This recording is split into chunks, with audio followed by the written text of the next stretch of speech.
Do you feel stuck on the fretboard because you're just playing the same things again and again? Let me show you a dead simple way to create fresh and melodic licks all over the fretboard using just two shapes. If you want to sound confident, expressive, and creatively free, like maybe some of your heroes like David Gilmour, John Frusciante, John Mayer, this video is going to help you with that so that you don't just end up noodling through boxes. I'm going to share my 3-step process for doing this. I'm also going to share a couple of bonus steps at the end.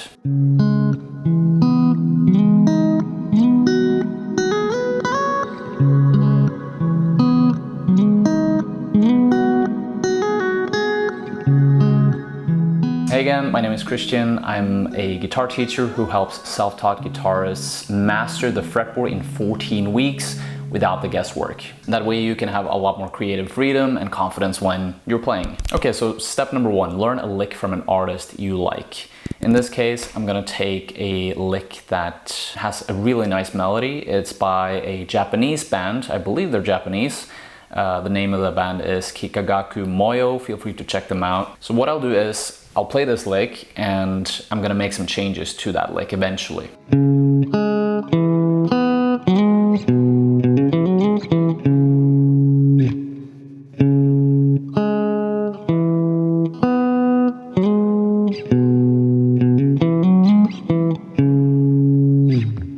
For the sake of simplicity, I moved this lick 1/2 step down so that it's a little bit easier to navigate the neck.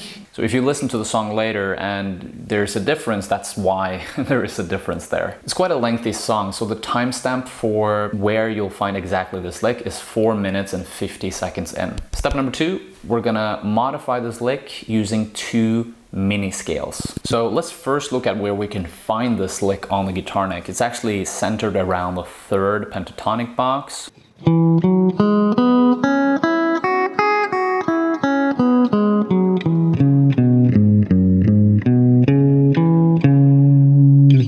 The stack and the rectangle are smaller shapes that you find inside of this pentatonic shape, and really all the pentatonic shapes for that matter. And so the stack is something we find here.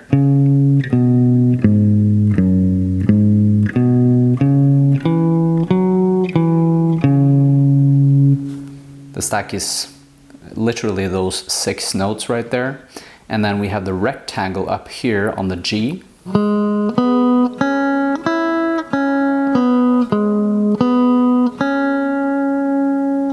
So in this particular pentatonic shape, we find it on the G and the B string.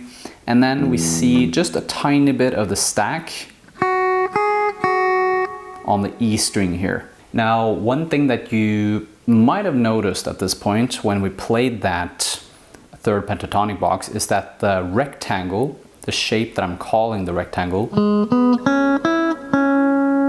it doesn't exactly look like a rectangle. It looks more like a warped rectangle, like a parallelogram as we sometimes call it. While if we play it in the 1st box, 1st pentatonic box,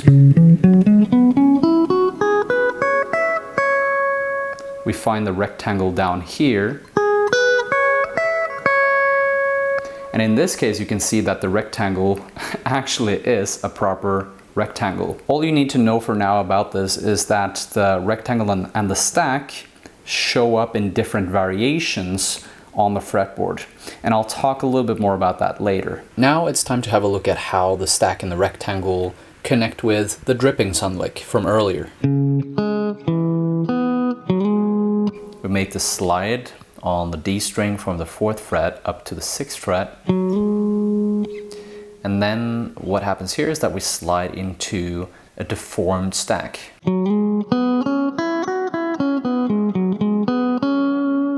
The reason why I wanted to show you these is because these are some of the easiest shapes you can use in order to improvise and come up with interesting licks, because they're smaller. They're not as chunky and big and mechanical as these big pentatonic shapes. The stack and the rectangle come in different variations on the neck. We have different deformations, as we sometimes call them. So you have one normal stack and then you have 2 deformations. and the rectangle has one deformation, or a parallelogram if you want to call it that. If you want to go even deeper on the rectangle and the stack shapes, you can do that by clicking just up here. Should be a video popping up. Now that I've navigated the neck a bit, I know my shapes, I can start to become a little bit more creative with what I'm playing. So what I'll do is I'll take the first 6 notes of the Dripping Sun lick and I'll keep that as it is. And then for the second half of the lick, I'll come up with my own variation, my own take on what could fit with the first part. When I do stuff like this, I like to come up with a handful of ideas. So I'll do 3 different takes and then we'll listen to them together. All right, so before we head into that, I want to say that I actually played some of these licks very fast. And so if you want to slow them down to 75% speed, half speed, or even slower, you can do that by clicking this cog icon down here to basically slow down the video. So just a little tip from me.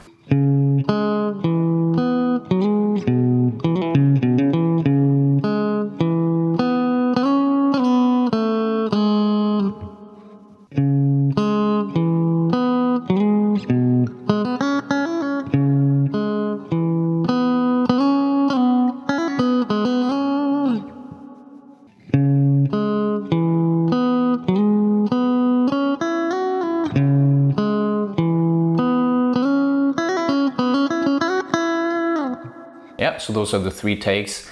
And then you can also do the opposite. I can take the last half of the lick and then come up with an original version of the first 6 notes. So I'll change the first half and then I'll keep the second half basically.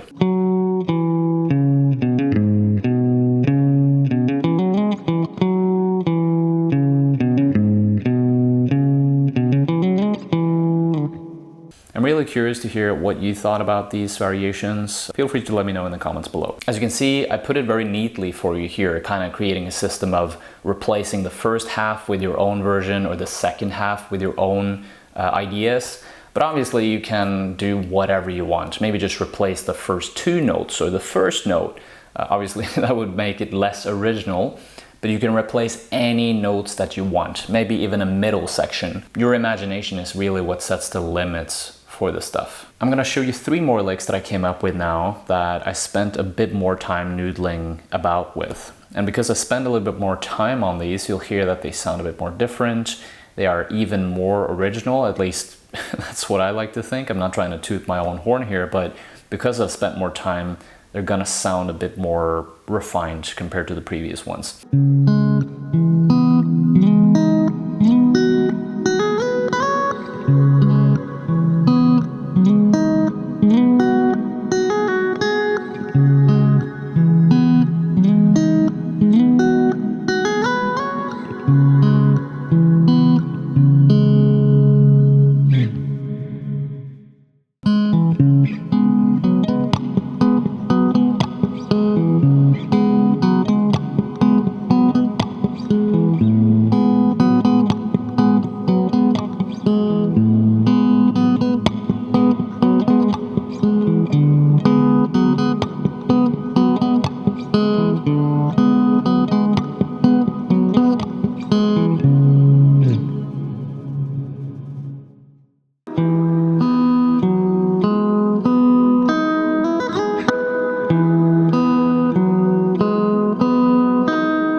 Just to kind of take you through my thinking process, how I map out the fretboard for that last lick there.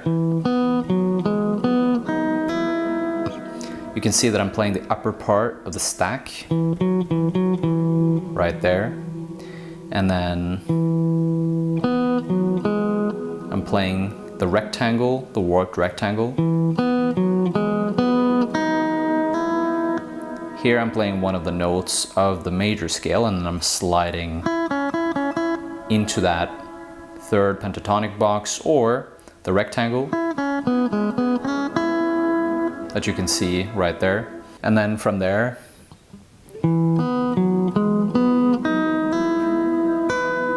tapping at the 12th fret.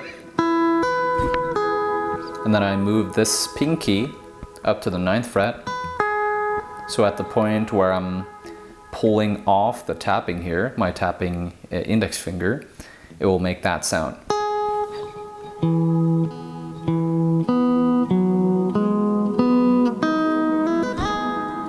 Or you can even slide up like that. By the way, if you're looking for a community of other guitarists who cheer each other on and want to learn about the fretboard together, feel free to click the link below and join my free school community. It's a great way to connect with me and other guitarists around the world. Because I've been using these shapes for years at this point, it's not like I consciously think about these things when I come up with licks like this. It's just a part of my mind, my subconscious mind at this point.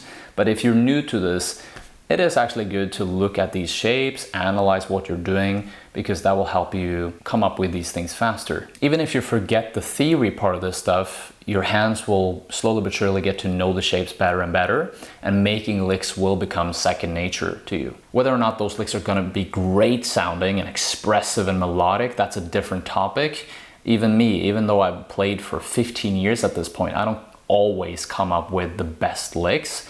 But it's more about actually just doing this process again and again so that you can come up with stuff predictably fast, and then some of those licks are going to be turning out really good and some of them aren't. And that's just the way it is. Now here is bonus step number 1. I'm going to share my number 1 exercise for expanding your creative vision on the fretboard using this triad exercise. This is going to be really great if you want to switch back and forth from chords to leads and yeah, just really get creative with it. So instead of just playing triads up and down like most people will do,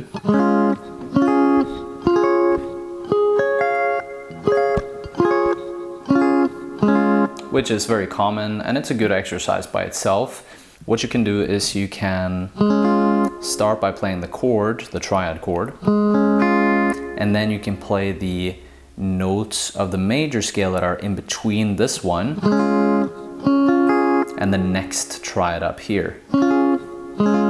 So what that would look like is this.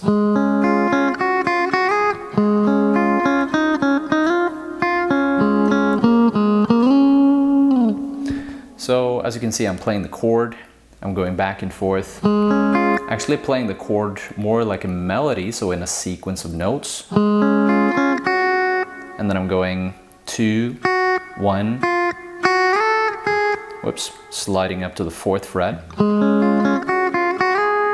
So that's on the E string, and then I do the same thing again. But this time I'm doing the B string, the middle string. Going 4th fret, 2nd fret, 4th fret and slide to the 6th. And then I do the same thing, only this time I reverse my arpeggio, or my way of picking that melody. E, B, G, and back to B. And then I go, when I slide up to that next triad, I go 3, 3rd fret, 1st fret, 3rd fret, slide to the 6th.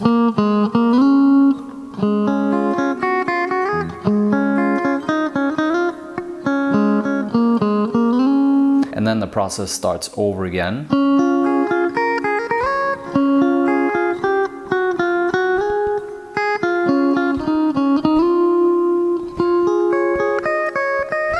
As you can see, you can go on like this forever.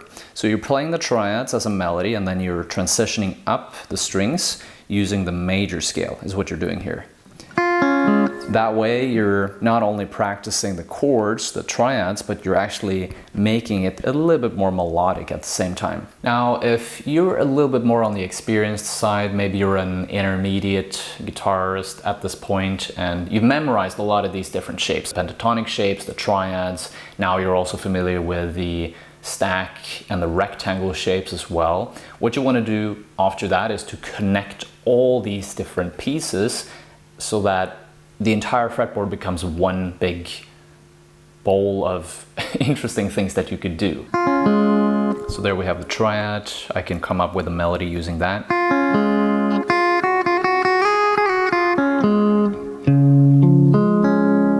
I have the chord right there.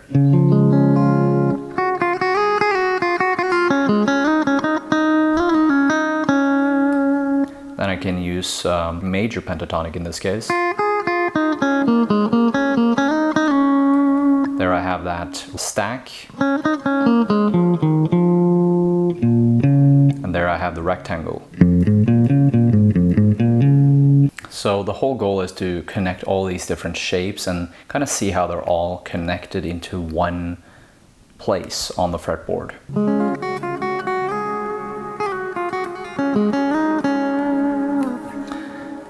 After a while you'll start to see the connectiveness of this. You got to be very conscious of it in the beginning, but it's kind of like driving and learning to drive with the stick shift.